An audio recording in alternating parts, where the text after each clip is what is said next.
you.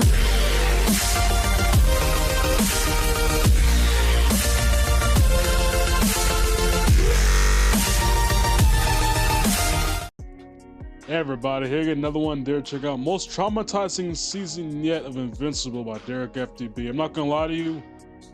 Yeah, there's a lot of things that can be said about this season, especially towards those last 3 episodes. But hey, I guess I'm gonna see what he has to say about it specifically, but let's get into this. Ladies and gentlemen, Invincible season 4 is finally over. I just watched it and let me tell you, this season traumatized me. Yes. But it was heat. The lore, the fights, the plot twist, not the animation. It was all so... Yeah. So today, ladies and gentlemen, as usual, I'll be going over... Quite literally, I don't even have a problem with the animation that much for real. Because I did hear a good point that, like, remember how like in old cartoons that when normal things were happening, animation didn't have to do too much, but when like things needed to be more than they already were, then that's when it would like do more animation. So that makes sense. However, it could be better, and I think that's the thing. The story is amazing. People just wish that it could also be accompanied by great animation the entire time. Like, I think that's what people are mostly just mad about. For this last season of Invincible, telling you guys the things I liked, the things I didn't like, and of course, going over that insane finale. These finales are always insane. And what better place to start than episode 1? We open up episode 1 this time around with Mark. Mark's not in the best of the moods. He's a bit depressed for a long time this season after the events of last season, because, you know, the whole world kind of did see his face while their homes and families were being destroyed. So he's been trying to make up for that by saving more people, which if it was me, I wouldn't be doing all that. I would have just took the nonchalant route. Anytime I ran into a group of people still mad at me, I would just hit them with the, hey, y'all gotta chill type that wasn't even me though, for real type But yeah, this episode was calm. It was calm. If I'm being real, it was probably the weakest first episode out of all the seasons. We saw Mark meet this dinosaur guy named Dinosaurus, who I actually found to be one of the more interesting parts of the episode, even though he wasn't there for long. Because he has 2 sides. One side is this red, vicious Barney who has like this Thanos mentality, you know, trying to optimize life by sacrificing people. And then his other side... No, I'm not gonna lie. Hearing what this man does in the future, season 5 is about to possibly be the biggest one of the biggest devastations that have happened in this universe. Is a stoner white dude. But I found that dope. I'm telling you, I find that dope. Especially because he's not like one of the new age ones. He's one of those retro white stoners like Shaggy. Even got the voice and everything. Like, I don't know, man. That wasn't me. This episode, we also see Mark have a proper chat, as the Brits say, with Eve's dad, who I think we're deep enough in the show to admit this dude is up there with Duplicate and Angstrom Levy as the least likable characters in the show. I've hated him since day 1, and he's been the same since day 1. Also, and the thing that makes you more mad is you've tried to give him the benefit of the doubt, but it's like he just never gives you a reason to do it at some points. It's like, because even Rex was the way he was in season 1, right? But he had character development. The dad, you would at some point early on would think, oh, he's like this, but he'll gradually become a better person. But he's just been staying the same. And at this point, it's just like, okay, he's just gonna be this person forever in the show. So this episode, we see Mark and Eve fight this green lady. This probably Mark. Honestly, I'm gonna just cut to the chase. The major thing that happened during this episode came during the Battle of the Sequids, where we saw Mark kill someone. First body. As time was winding down and the seconds were about to break out, Mark felt like he had no choice. So he straight up punched this dude's dome off. Which is wild because this was canonically his first body. Like, he thought he killed Angstrom. Now, granted, Angstrom should have been dead. I saw what that man's head looked like. He should have been gone. Conquest, again, he should have been gone, but Cecil kept him alive. Not gonna rehash that argument. But this is the first time he's genuinely killed someone. And it was a regular person. I'll be honest, I ain't mad at it, bro. I ain't mad at it. Like, swap Mark out with a peaceful hero in this situation like Batman, and what was he gonna do? Break every bone in this dude's body? That don't work here, and there's no time for prep time. And if I'm Mark pretty sure his entire body does not work major anymore. enough for you, the post-credit scene of this episode shows us a random government facility in the middle of the desert. Wait, where are they holding conquest again? Conquest. Cecil, you lucky Thrag on this planet.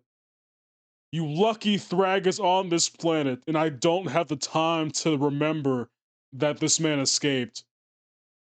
You are so lucky we had bigger priorities, because if we didn't, oh, it would have been bad.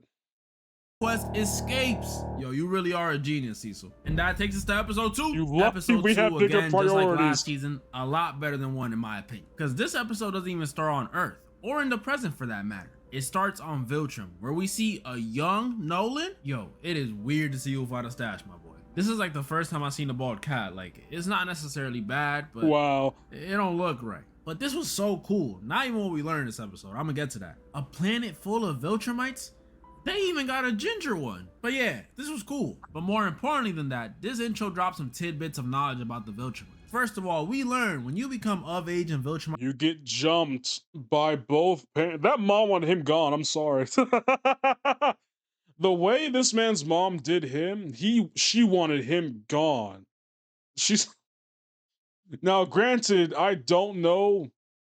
I'm not even gonna go to that part. I'm sorry. Like my society, your parents jump you to wish you happy birthday. That one's not as important as the rest, but I just thought that was crazy. Like, if they doing stuff like this, it wouldn't even surprise me if they like chucking Viltrumite babies out the window when they're born to strength test them. I don't know, they could be. Second, when Nona was threatening to pop this kid's cranium, we learned about the late great Emperor Argal, Viltrum's ruler, who these dudes glazed to death. Like, yes, my goodness, that's Chinese when y'all skull get up. in But that's hand. Right, he's dead. We find out he was assassinated by someone named the Betrayer. And I've always said this, but giving people who do stuff like this code nicknames gotta be one of the worst things you could do. Cause let me be a Viltrumite and find out they calling the dude who killed Emperor Argal the Betrayer. Ooh, I might have to just piss on his grave. Maybe they'll give me a cool nickname too. I can see it now.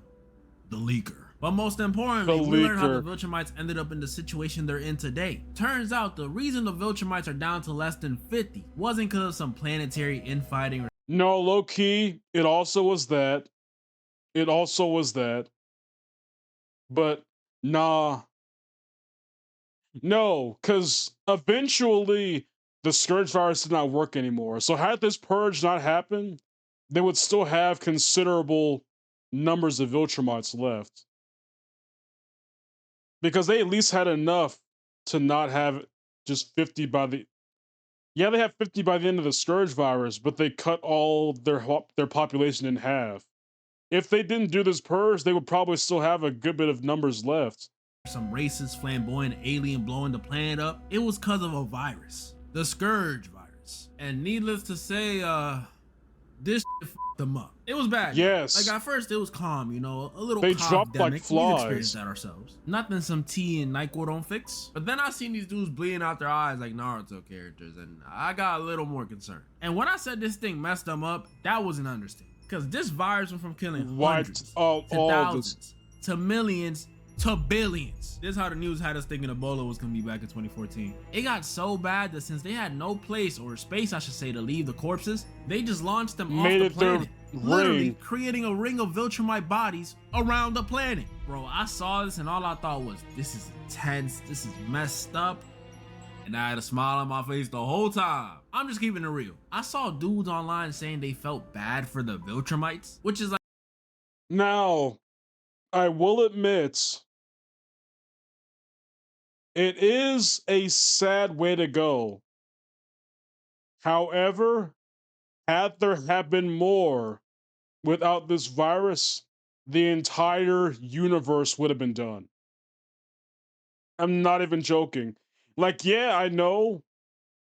Really, quite literally, they just all need a vacation from this planet. Nolan spent 2 decades of his almost 1,000 years of life on Earth and became at least decent person by Viltrumite standards. Now, he does have his way to go, but he's at least a decent person, and he's not just killing just to kill. If you just get that, but for everyone there, they'll be fine. But they would have never had the chance to do that without this Scourge virus. Like, let's not forget, these were psychopaths. They really killed. They all killed each other for the love of the game. This virus, while sad in concept, it is like, dang, they really got the kids, the families. Like Nolan's dad also got gotten, and his dad, at least, while I don't think was a decent person, he at least let Nolan live. So at some point there is a little bit of morality in this planet, but it's not enough. It's not enough to want him to keep alive. Like, okay, sure, I felt a little bad. Then I remembered who they are. Stop feeling sorry for the Viltrumites. Stop. These dudes are literally space colonizers. Stop. You know what this is like? This is like if Christopher Columbus and all his Spaniard buddies he came on that ship with all got hit with the Black Plague or whatever uncurable disease was around back then. Would you feel bad about that? I know I won't. Christopher Columbus was like the soldier boy of slavery and genocide in the West. He was the Wow. first to do it all. I mean, just look at what they was doing to Haiti and DR and the rest of the Caribbean. Could you imagine if they had superpowers on top of that? Oh my goodness, nah, I don't feel Would've bad. been up. I don't feel bad. But whether it be 8 billion of them or 50 of them, the new leader of the Viltrumites is confident that they will survive through this. And I know y'all want me to talk about him, and I do too, I really do. But I'm gonna get to him. I promise I'm gonna get to him. Because remember, that was only the start of episode 2. After that, we see Nolan and Alan gather some weapons they want to use against the Viltrumites. This was dope, because you get to see Nolan reflecting on all the messed up stuff he was doing in his past, and see, he actually feels guilty. See? All that Argyle glazing got you nowhere. Then we also find out that the Viltrumites were not only sent to the planets to conquer them, but to also find suitable partners for the Viltrumites. Meaning, these dudes were quite literally clapping anything that moved, Yes. which immediately posed the question, and this might sound a little crazy, so don't judge me. What y'all think Nolan's body count is? I'm serious. No, genuinely. Like I didn't think about this until after I saw the episode, but genuinely that question needs to be asked because now I don't know how long they were on that mission. That's also the thing. I don't know how long they were on that mission, let alone when they decided to make that part of it. But I imagine Nolan at least had a good few hundred years of life after that mission was given because he was still young when the virus happened. And I'm going to assume not that far after they changed that priority of the mission after everything was said and done. So that really does have to go to the question how many what is the body? Cuz you got to I question know it. Earth was his main objective, but almost 1,000 years old, they definitely had him do some trial runs on other planets. Listen, I'm just Yes. trying to make sure Debbie knows who she's getting with. But the biggest reveal of this episode came towards the end when we find out not only is Thaddeus, the leader of the coalition, the betrayer. What? Leader of the coalition and you got a code nickname? I'm praying on your downfall, man. But we Wow. find out he's also the one that made the Scourge virus. And not only that, but he's now made a more refined version that can not only wipe out the Viltrumites, but can wipe out anyone with similar genetics to them. And as rage-inducing this must have been for Nolan to find out, bro, this scene was hilarious. Cause Thaddeus over here talking about our people hid their wound well. Hit it well? There's a ring of bodies surrounding the planet. Were you looking at the shit through drunk glass? Yeah, but granted no one's going to go near their planet. Like who would be dumb enough to go to Viltrum that is not also a Viltrumite? And also y'all are so powerful, ain't no one going to try to fight y'all unless they have I don't know, something that's like dang near nuclear. Or something? But that reveal paled in comparison to the post-credit scene of this episode. Because after that escape in episode 1, it looks like Conquest finally made it home, where we see him kneel to the new ruler of Which the is Viltrumites. wild. Thrag. Just off design, I knew this dude was tough. I just knew. His face was a little round and his voice threw me off a bit. But if Conquest's freak is kneeling to him, he Exactly. That says But something. that's all I'm gonna say for now, boy. That's all I'm gonna say. I'm gonna get to him. Trust me. And after the banger that was episode 2, I was ready for the next episode. I was only expecting heat. And then episode 3 is where they lost me. Because the second I seen this dude on my screen, Yeah. I knew my night was about to be wasted. I knew it, bro. I am sick of this old fugazi American dragon, this bald-headed kingpin wannabe, and this stupid toaster-headed bitch. We just scrapped the story. Nah, Machine Head beef hilarious though. While the Titan-related episodes can be mid a lot of the time, Machine Head is hilarious every time he's on them. He's the saving grace of every single one of those Please, can we episodes. scrap it? Besides the 3 Mr. Liu fans on Earth, who cares about this side story? Who? No one. Like, damn, man, I know we need some downtime so you don't rush through all the material, but can you just give me 40 minutes of Mark and Nolan hanging out again or something? Or better yet, what's Amber doing? We haven't seen Amber in a while. Just show us her, bro, please. But yeah, this episode was okay. Turns out old dragon guy's alive after what happened last season and wanted revenge against Titan for having Mark beat him up. But since Mark is too busy now, Titan has to get the help of Oliver instead. And that's all I'm saying about this side story. Besides that though, there was some relevant stuff we saw this episode. We saw Mark have a chat with almost called you my dog. We saw him have a chat with Cecil. You're not my dog after what you did with that whole conquest thing. About killing that dude in episode 1. Which, quick side note, I saw some people get mad that Mark didn't want to forgive the black pill guy, Sinclair, but is willing to talk to his dad. And I'm just like, guys, it's his dad. I know it's extremely hypocritical. It is extremely hypocritical. Let's be honest. Let's be honest. Nolan did way more than Sinclair did. And to be fair, Nolan did a lot more to Mark than Sinclair did. So realistically speaking, they should both be able to be forgiven. But I do know Mark has a bias. That's what's keeping it off. Because Nolan beat you almost to death. If he didn't stop because of empathy, you would have been dead. But you can't at least give him some form of, like, I'm not saying just let bygones be bygones all the way, but at the very least, let him talk. You get what I'm saying? At least let him talk. Because he has saved you before. And he is genuinely doing good now. And he does genuinely feel sick to his stomach about what he did before. So it's worth considering letting him talk, if that makes sense. Because this dude definitely was not putting Mark's face through a train full of people. But I kind of came out that dude's balls, man. I'm sorry, this is how it is. Also, this episode, we see Eve's powers are still on the fritz and still not knowing what it is. So she goes to Robot for help. I repeat, Robot, because I am never calling this guy Rex. Fair. Ever. I don't care if he's doing it to honor him or whatever. No, you're weird. You took a guy's body because you thought the girl you wanted him. And now you're trying to change his name to, no, stop, bro. I'm not gonna lie to you, I forgot they called him Rex. So when someone said it, I was like, oh yeah, they did call him that. Because I was still calling him Rudy the whole time. You're weird. I'm not respecting your wishes. But while he's helping her, they're interrupted by the return of the Flaxons. Hey, y'all remember those guys, right? The green guys. Well, they returned, and this time they mean business. Even brought some robots that can somehow beat up Mark. You know, the guy that nearly killed Conquest, or at least was putting mean hands on him, is now now granted, those things were built to box with Omni-Man. Now, whether or not they truly had the capability, I don't know. And also, this town needs to just move, because they seem to have a long-running beef of somehow going to the same street every time. They spent thousands of years just to spin the block on the same town. You cannot be this petty. Beat up by 2 robots. Yep, that's prep time, am I right? Thankfully though, Robot and Monster Girl destroyed devices keeping them young, causing them to retreat. But after realizing these dudes are just gonna keep coming back, Robot orders the Guardians to finish the Flaxons once and for all. But before the rest of them can get through the portal, a Flaxon closes it, trapping Robot and Monster Girl on the other side with no way out.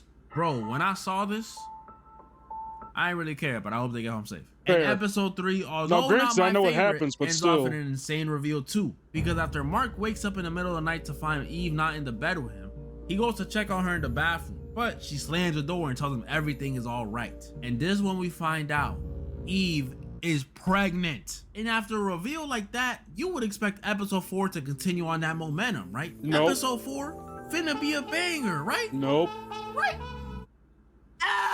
I don't think I even remember what happened this episode, truly. I think it must have been some sort of trauma response or something, because my brain erased. Like, I know I was just on Titan and Friends crazy, but at least they had some relevance in the other seasons. Right. You know what I'm saying? And I can see, even though I don't want to admit it, I can see there being a small fan base of people who enjoy that little trash side storyline. But y'all, Damien Dark Blood. When was the last time you were here? Season 1? Who was asking for screen time for this guy? Who? I really want to know. This is ridiculous. This is actually the worst episode of the whole show. I'm not even joking, bro. And then to top it all off, they changed William's voice actor. They got him saying That was babe. very William unexpected. never said babe. I'm What done. happened to the But old at the guy? very least, this episode did give us something good in the last 2 minutes. The start of the war. Because unlike last season, where the last 3 episodes were all the hype, with season 4, it was the last 4. Oh my goodness. I see what they dang did near like there. the other Starting latter with half. episode 5.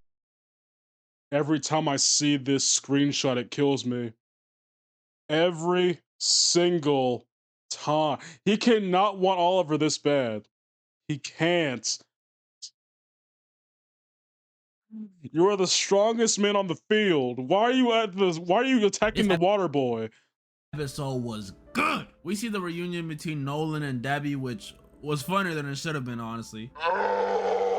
And Dressler was a mistake. But it was also moving. Stop with and the I'm brain very glad rot. Debbie didn't budge and get with Nolan or even forgive him for that matter. Because if Paul found out about this, things would have gotten ugly for Nolan. We see Alan recruit Tech Jacket, who apparently got gender swapped from the comics, which just had me like, okay. I truly don't see why it's important, Fair. truly. Unless this dude was using his balls to kill Conquest in the comics, I don't see how this changes much. And after saying bye to Eve, who is still pregnant, by the way, and didn't say even a tell thing. Mark yet, by the way, that hurt me. I understand why she did it, but that hurt me. We finally see Nolan. Like Mark she said, she wanted Mark to worry about getting home alive. He would have. I feel like you telling him that he would have had a potential child on the way would have made him fight harder. I mean, to be fair, if I got my wife pregnant and I went to a war or something, and she told me beforehand that she is pregnant, I'm gonna make sure I'm coming back alive. I don't care what I have to do or who I have to slime out. I'm coming back home alive. That's just me, though. and Oliver set off to go fight the Viltrumites. I still think they sleeping on my son Paul, man. We see them on a ship on the way to Telestria, but while they're on their way, their ship gets attacked. By who? Well, of course, the Viltrumites. And bro, seeing Mark's reaction to Conquest still be Cecil, again, you lucky we have bigger priorities. You lucky we have bigger priorities on this planet right now that I cannot even remember that this man was still alive. And you lucky he did. You lucky I killed him this time because we would be having a completely different conversation had he still been alive afterwards. being alive. I'm praying for you, Cecil. I'm praying. And this scene was funny too. I'm sorry. Cause while Mark and Conquest are trash talking each other, here come Oliver Capilot again, talking about some, we killed you once, we'll do it again. We? Alright, bro. You said you fought Conquest earlier, and I'll let you slide, but Now, the only thing that I will say Oliver did in that fight was get Conquest off Mark 2 times.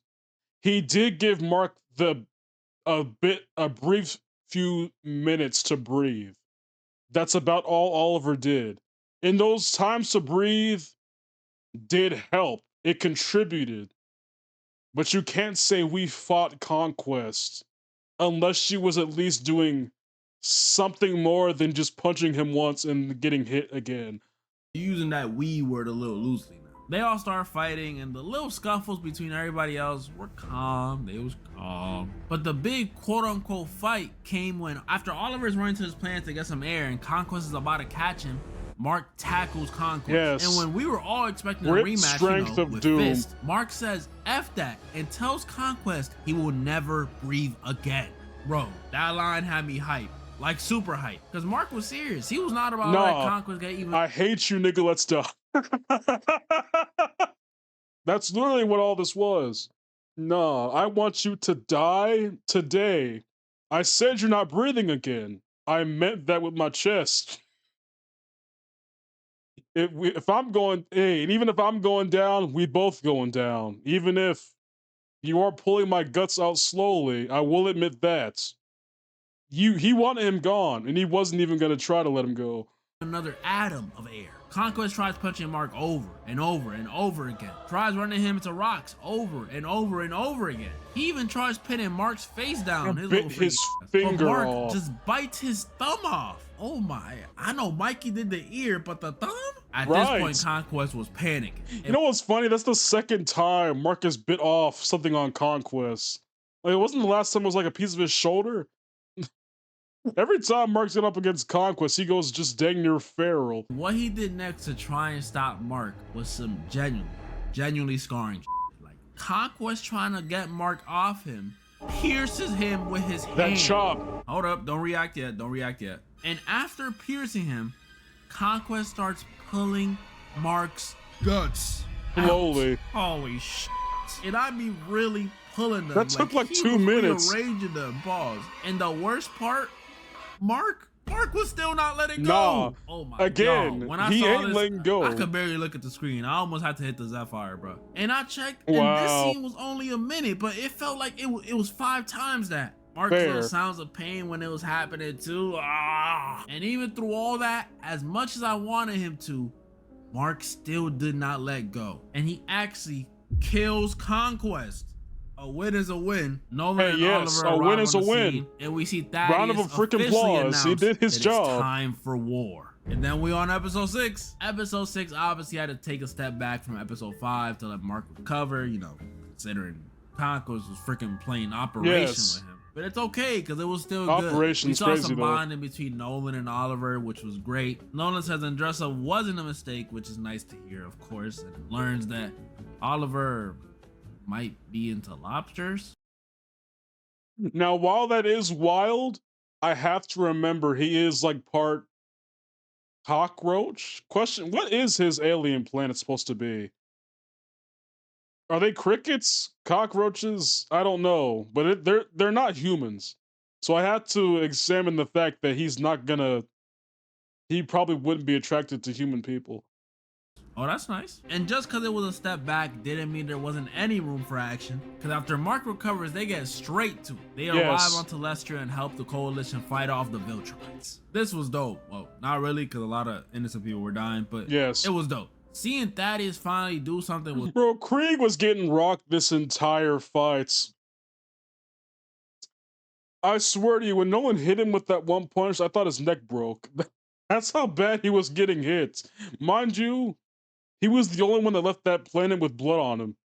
The only one. So much fun. Like, yes, put the beats on Krieg, beat him. Couldn't say the same thing for Tech Jacket though. Why were they hyping this armor she got on like it could easily take out a Viltrumite? It was and useful, I ain't seen nothing yet. just Didn't not she kill a in the way we hoped. Last season? What's going on? She's doing a whole lot of nothing now. But also nah, that Mark variant, they are weaker. Like, I think on average, the variants were a good season 1 level Mark strong to at best season 2. And even then, it's mostly just because they didn't hold back. Like, season 1 Mark really could have ran through a good bit of people if he wanted to. He just was a good person. That's it. At this point in the show, you could have said the same thing about Thrag. He has done nothing so far. Even after Mark and Oliver destroy the Viltrumite ship, Thrag, instead of fighting, calls upon all the Viltrumites and decides to retreat. Thank God. This moment right here is when I think the fraud allegations got turned up a notch. Which were stupid. Let's be so for real. If you can make, here's the thing. There needs to be a certain level of common sense before you give someone fraud allegations. My main piece of evidence is this: if Conquest not only kneels before you, but somewhat feels like he failed at life.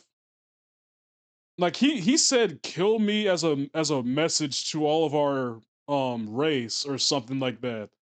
If a crazy man like Conquest will do that in front of somebody, don't ever think that the person that he's bowing to is not like that.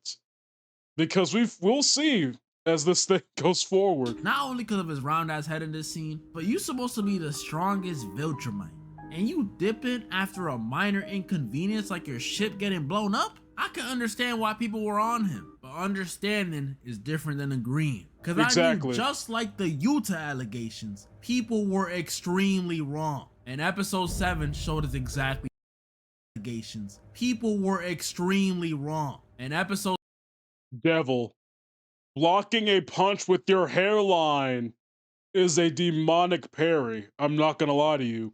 7 showed us exactly how wrong they were. We all know the show is called Invincible, but this episode onward, the show is called Thrag.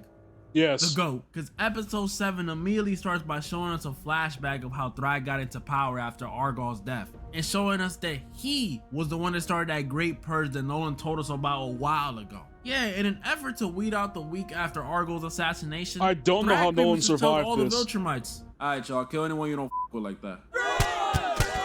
And seeing it just made me double down on what Even I the said kids earlier. was doing Thaddeus it. was right to put these people down. They even got the kids purging each other. Yes. Holy shit. And that was only our first sign as to how this dude Thrag get down. Mark and the gang who were on the way to Viltrum to fight him did not know what was in store for them. No. Wait, real quick though, I know y'all see who that is. I know y'all see him. Especially Oliver, who again, bro, is just chatting. He over here saying Thrag probably don't even live up to the hype. Bro, Ollie, I mess with you, I really do. But you got dribbled and Exactly. There should be no reason why. Now, granted, no one didn't say what he said until after this scene. But once Nolan said, however strong you think you are, he is stronger, should mean something. Because mind you, your dad didn't say, let me fight him. No, he never said that. The fact that he didn't just say, let me handle him, says something. Because if he had said that, that would have at least meant, okay, so he might be as strong as dad, maybe. But the fact that he said, however strong you think you are, he's stronger, means that he also abides by that rule. And I know you ain't built like your. I know you ain't even built like your brother. I know he ain't built like Mark, and Mark not built like Nolan. So what do you think you doing? And you barely did anything to the second most strongest one. Think about that. Your brother couldn't even make Thrag flinch. Put that into perspective. nearly dunked on by Conquest. You might have to just stop talking, bro. But when they arrive, it was much worse than anyone could have anticipated. I should have known too, because Thrag was just standing there, menacingly. Waiting. Everyone starts fighting. You know, they score a few kills on some Viltrumites. And the first one to confront Thrag was Nolan. And when I tell y'all, off the dodge and the punch alone, I knew it was Absolutely insane. I just knew. And I was proven right, because after a yap just between the two of them, Thrag sends Nolan flying, taking him out the back. And the next one who wanted to take a crack at Thrag was Oliver. Bro, why doesn't he listen? Oliver rushes Thrag.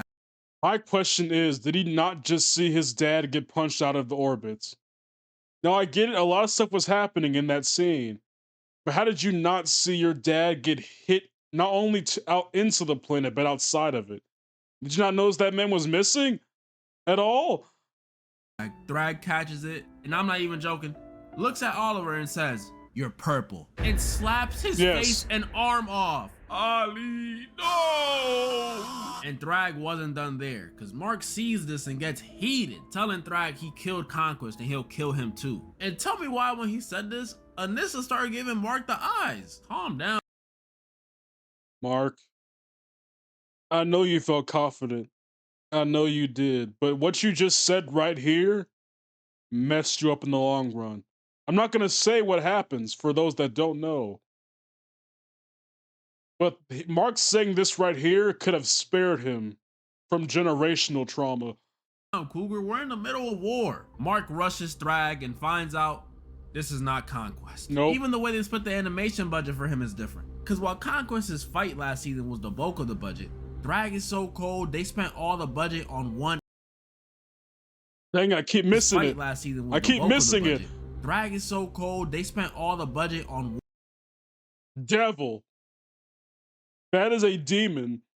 Don't nobody do impact frames like this unless they are a demon. Because what is this frame?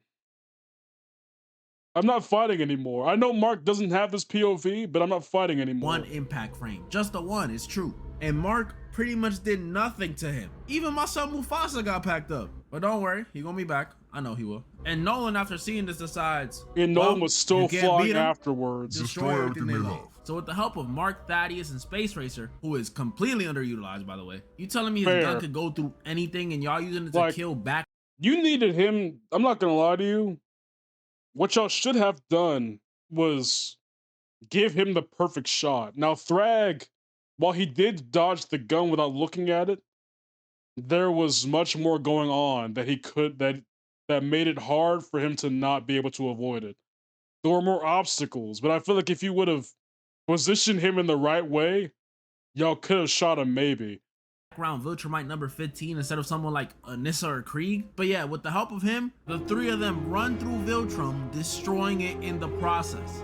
This could not be good. Thaddeus tells the Viltrumites to surrender, thinking it's over. But he couldn't be more wrong. Because this man Thrag was not happy. He comes out from behind a piece of Viltrum, tears in his eyes, fuming. And before I say what happens next, I gotta say, this dude Thrag is one of the best, if not the best villain in Invincible so far. He's my favorite. He's calculated and cold, but at the same time, he's a great leader who, after the virus, values the life of his people more than anything. Except Oliver. All that to say, for him to do what he did next, you know he was mad. Thrag rushes out and immediately... Mind you, Mark and Nolan still have not reacted. The only one that was slightly fast enough to know what was happening was Thaddeus. Mark and Nolan still think he's on the other side. That's how bad this is. He decapitates Thaddeus. Then he looks at Mark and Nolan and tells them they're all next. Bro, watching this, I was standing up the whole time. This dude actually had me scared for them. Mark tells everybody to run, bitch. Yes. Nah, I'm kidding. He told me to look for Oliver and goes after them. But the second Mark caught up and saw what Thrag was doing to Nolan, he immediately said, you know what? Screw it. I'm not doing this. Left my wallet. I better go. And tries to run, but he was too This shot slow. is still right crazy. Before Thrag can do only the Lord knows what to him, Nolan saves him. Phew. That was a only close to get cooked within. Yep.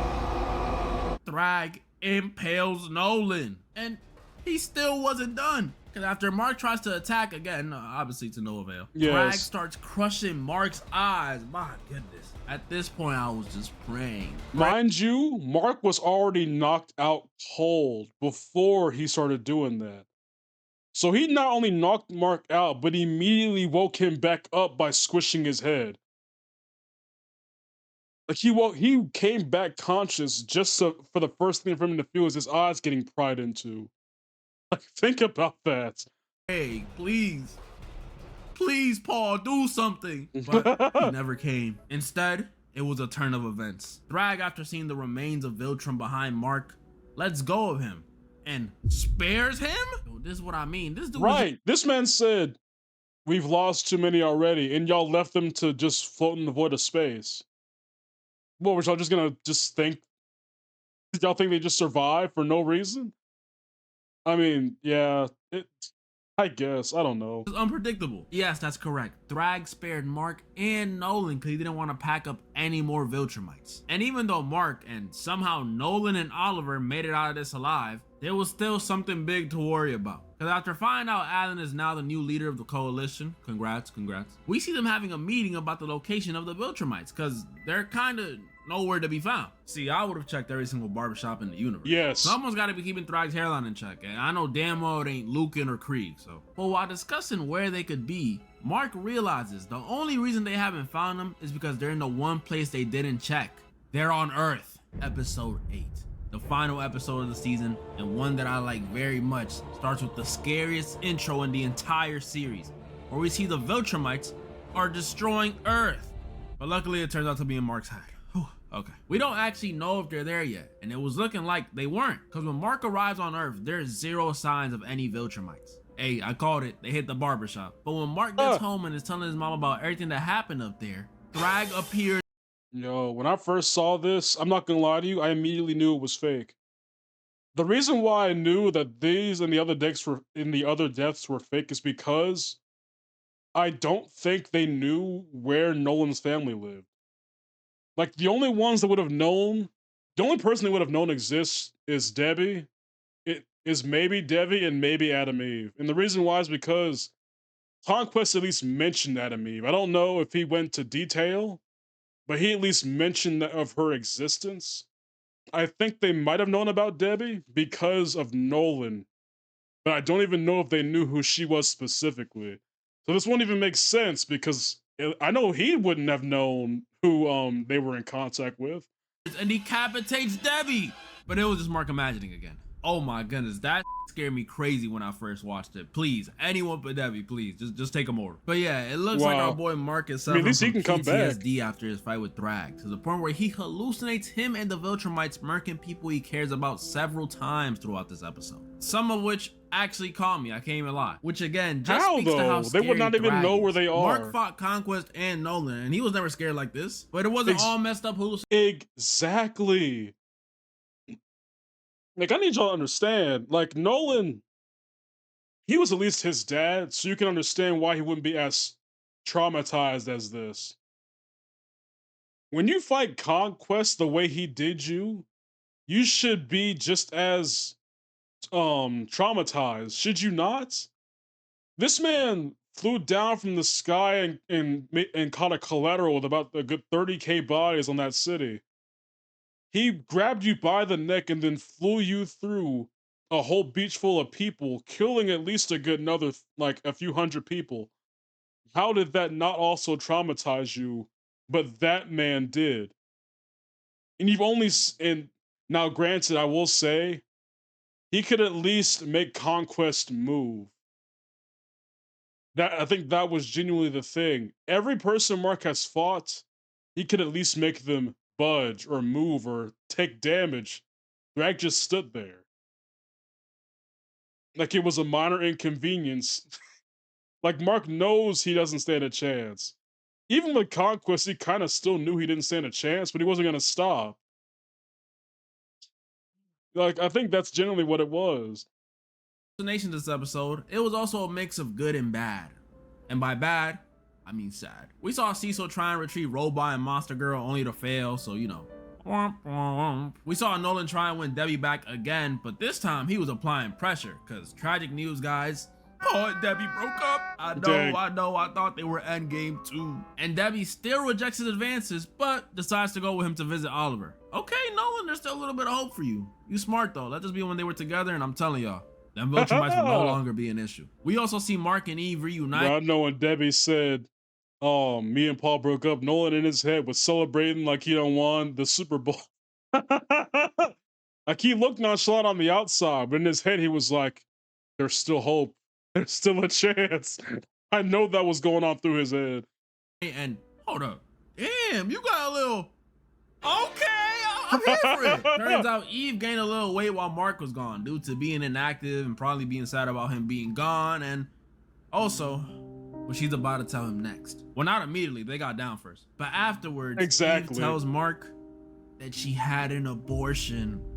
I did not expect this. When we seen her again, I was wondering where her belly was, but I just thought maybe, I don't know, they just didn't want to spend money on drawing the bump. I don't know. Since she didn't know if he was ever gonna return or if he was even alive, combo with the fact that she's young, she made a decision.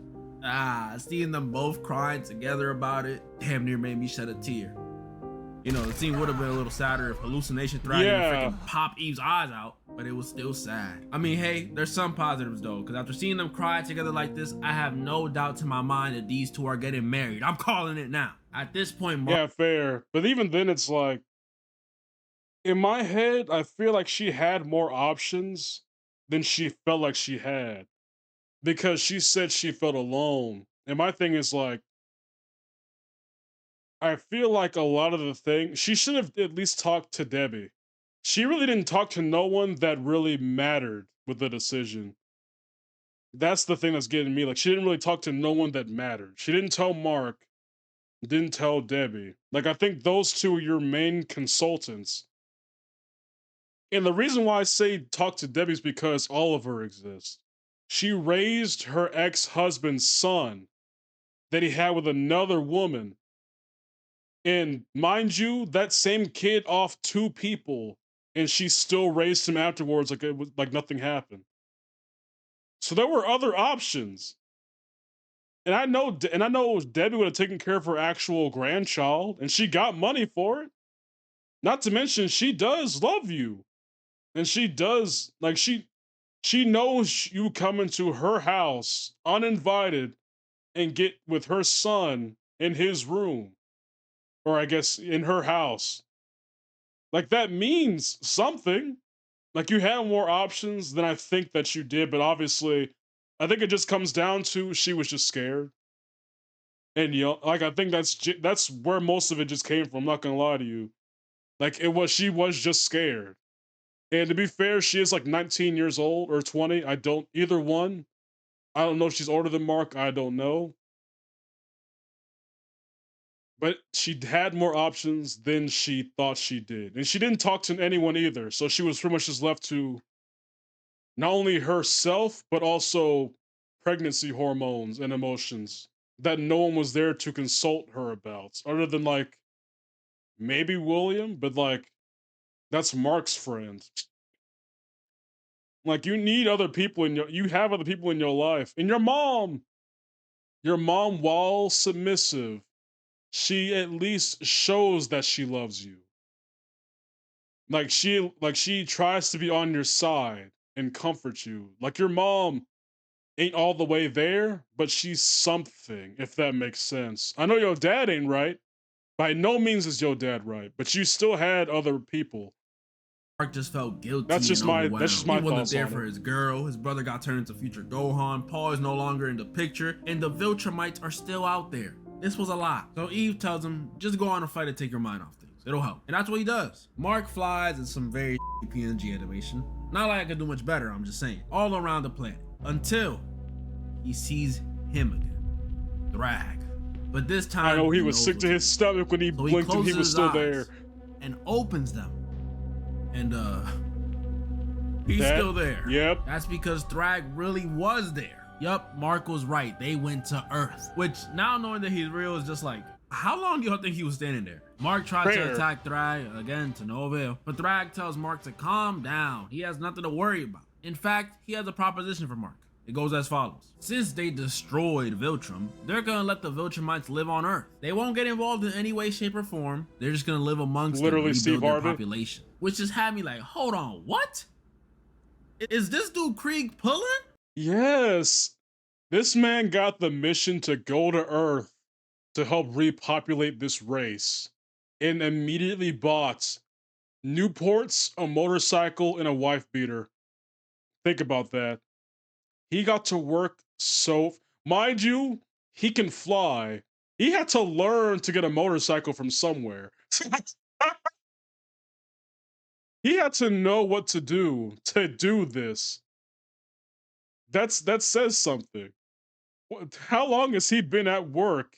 Because doing it this fast, no one at least had to attempt to game with Debbie. He did this within the span of at least a few weeks. Nah, no way. And the other option, you can decline, but the Viltrumites destroy Earth. Bro, the fact that you try to word it like an ultimatum when it's pretty much just a yes or yes is insane. Yes. I just can't believe I didn't think this dude's voice was intimidating. Your future. At first, I thought he just sounded like he could read you a good book. But when he's holding your planet at fist point, yeah, definitely sounds scarier. Viltrumites living on Earth is just insane though. And seeing how well these dudes blend in got me questioning if our world has Viltrumites. Because you already know the governments will hide that from us. So it could be happening. And if I had to guess who one of the Viltrumites are, yo, 808. I've seen that dude bench over like.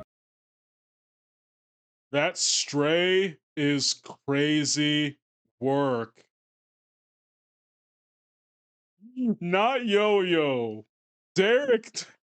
I pray Yo-Yo watches this video. And when he does, I'm watching that reaction. I pray Yo-Yo watches this. 700 pounds. He's not human. And Mark, mad as hell, but with no other choice, agrees. Thrag calls Mark their savior, leaves, and then the season ends. But wait. It's not over. Because during the post-credit scene, we see Alan receive a message that Thaddeus left him just in case he died. Then leads him to the Scourge virus. And Thaddeus must have recorded this when he was in a bad mood, because he tells Alan to exterminate all the Viltrumites. Use the Scourge virus and don't let anyone get in your way. And then the season ends. For real.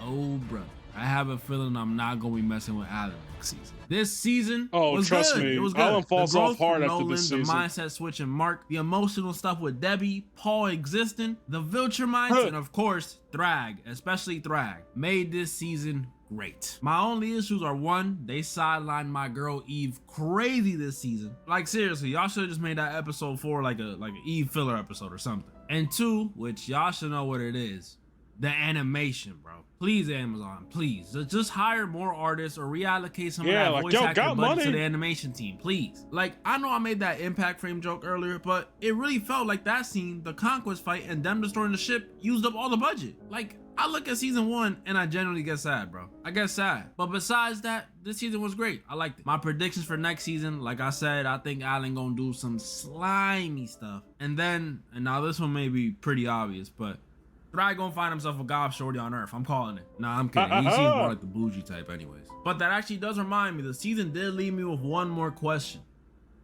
Which I think Thry's body count is. Alright, y'all know what to do. Join the Discord, follow my IG, join the... All I'm gonna say is, if his body count is 0, if you've read the comics, you know that 0 turns into about a good 1,000, if not more. Because once he got exiled, he got to work in more ways than one. But I'm gonna let that happen like in season, I don't know, 6 or 7, whenever that happens. That was not an intentional 6-7 joke. It just slipped out, okay? Chill. But hey, man, that was a great one. Anyway, I hope that was... Can't talk. Hope y'all have a good day, and God bless. Yeah, boy.